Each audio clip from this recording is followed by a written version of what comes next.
এই তো টমেটো দিয়ে আলুর ডাল মাছের ঝোল। নমস্কার বন্ধুরা, শিলা সরকার দিনাজপুর থেকে। সবাই কেমন আছেন? আজকে একটা নতুন আরেকটা রেসিপি আপনাদের সঙ্গে আসলাম। আজকে হবে এই যে নতুন আলুর ডাল মাছ দিয়ে করবো, টমেটো দিয়ে ধনিয়া পাতা দিয়ে। খেতে কিন্তু ভালো লাগে, নতুন আলু তো, নতুন আলু দিয়ে এখন যা রান্না করবেন সেটাই ভালো লাগে। উনুনটা জ্বালিয়ে নেই।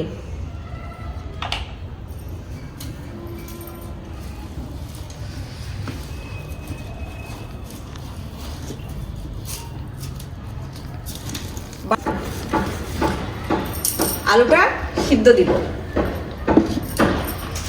বাটা মাছ দিয়ে করবো আজকে। এই যে দেশি আলু, এটা আমাদের বাংলাদেশে বগুড়ার আলু বলে, একদম দেশি। এই আলুতে কিন্তু ভর্তাটা খেতে ভালো লাগে।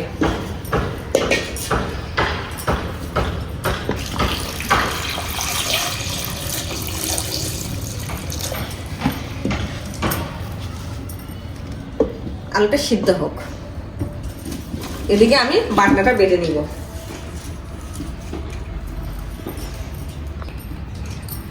এই যে বাটা মাছ, ফ্রিজের বাটা মাছ তো এই জন্য আমি একটু লবণ দিয়ে আবার একটু ধুয়ে নিব ভালো করে,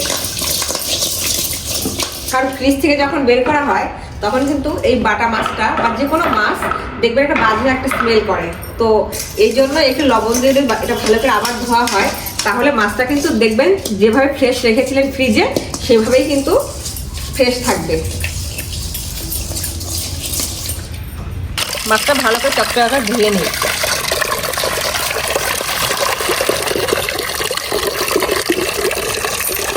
এই যে দেখুন আমার মাছগুলো কত চকচকে হয়েছে লবণ দিয়ে ধোয়াতে, মনে হচ্ছে যে আমি মাছটা আজই কিনেছি। এই যে দেখুন, এখন আমি এই পাশে লবণ দিয়ে আর হলুদ দিয়ে মাখিয়ে রাখবো, এদিকে আমার আলুটা সিদ্ধ হোক।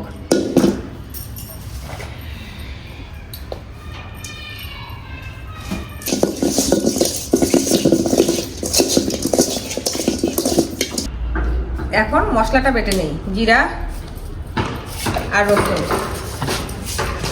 দেখুন ক্যামেরার অফলাইনে যে কত কিছু হয়, এই যে আমার হাত থেকে এত সুন্দর বাড়িটা করে ভেঙে গেল, এই যে মাত্রই ভাঙলো।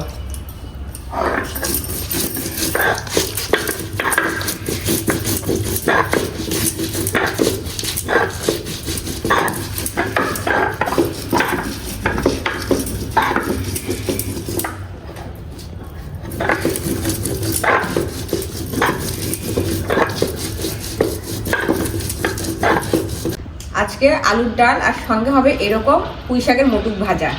আমি ছিম দিয়েছি, এরকম চাকা চাকা করে আলু দিয়েছি, এটাও ভাজি করবো ডালের সঙ্গে। কিন্তু এই পুঁই শাকের মুটুক ভাজা খেতে ভালো লাগে। আলুটা সিদ্ধ হয়ে গেছে, এখন নামিয়ে দিয়ে পুঁই শাকের মুটুকটা ভেজে ফেলি।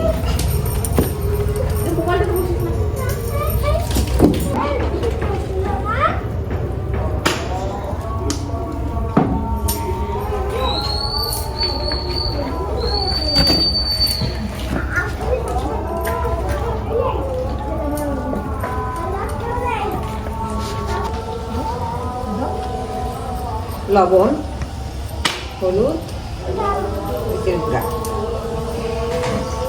একটু জিরে রসুন বাটাটাও দিই।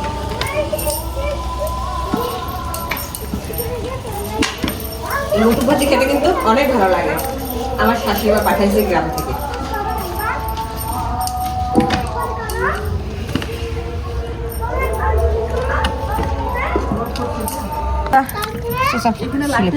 কারণ আসলে আমরা বুঝতে পারবো।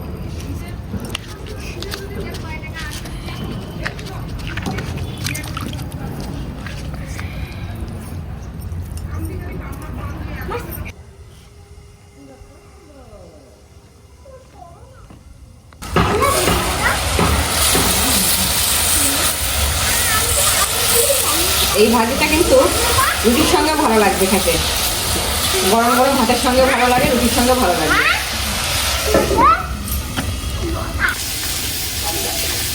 ভাজিটা হয়ে গেছে, ভাজিটা তুলছি। এই দেখো ভাজিটা কত সুন্দর হয়েছে।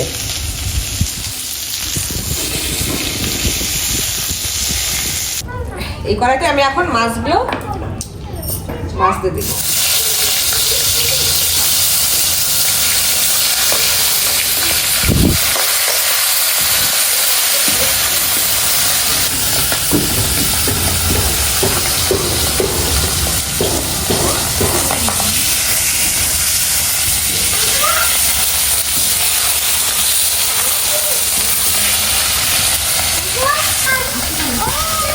মাছটা মুচমুচে করে ভাজতে হবে।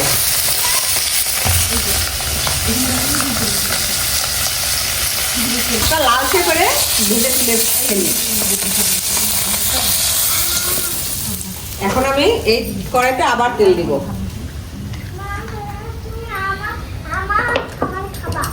এক এক করে সব মশলা দিয়ে দিব।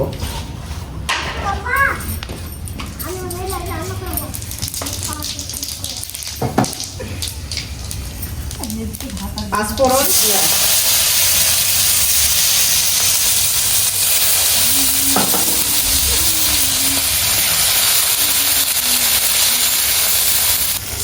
এরকম করে আলুটা হাত দিয়ে একটু ভেঙে নেই। টমেটো আছে,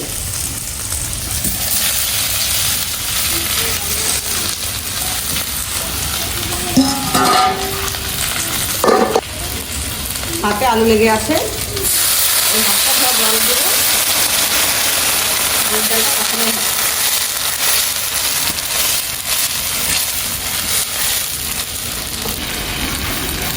পরিমাণ মতো হলুদের গুঁড়া, বেটা দিচ্ছে বেটা,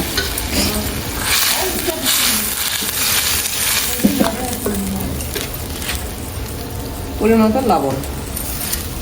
আলু ডালটা ভালো করে কষাতে হবে। আলুর ডালটা ভালো করে কষাতে হবে। টমেটো দিয়ে আলুর ডাল তো মজা লাগে খেতে। মাছ দিয়ে দিব।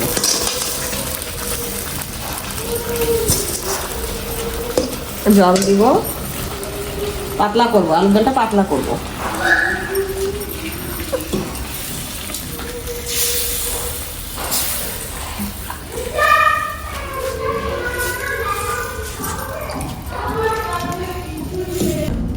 রান্না হয়ে গেছে প্রায়। এখন আমি ধনিয়া পাতা দিব, নামানোর আগে আগে ধনিয়া পাতা।